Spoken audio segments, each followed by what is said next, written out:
The diet industry has really fed us this line that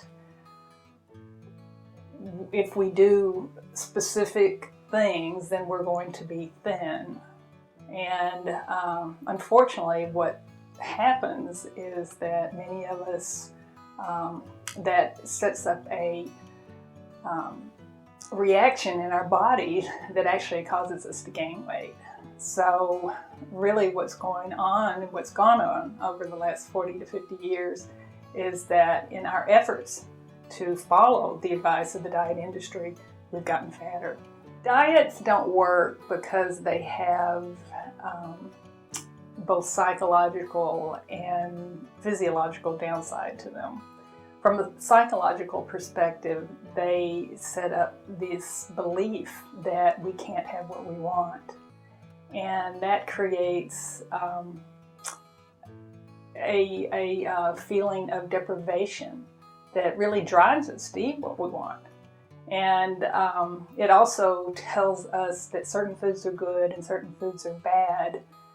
And the foods that we want are often the ones that fall into the bad category. So it really sets up this push-pull type of situation with food that doesn't serve us well. Diets also have a very big physiological impact in that they teach us to ignore our hunger.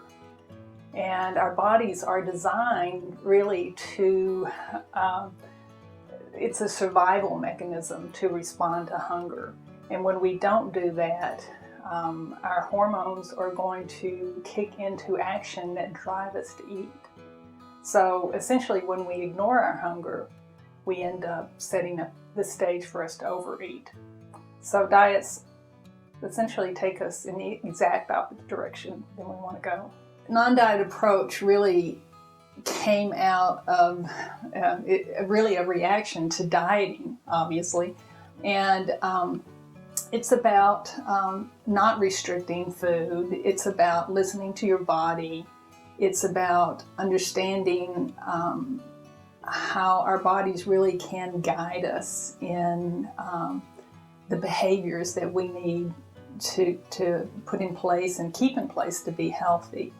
So it really is about internal guidance instead of all these rules that diets impose on us.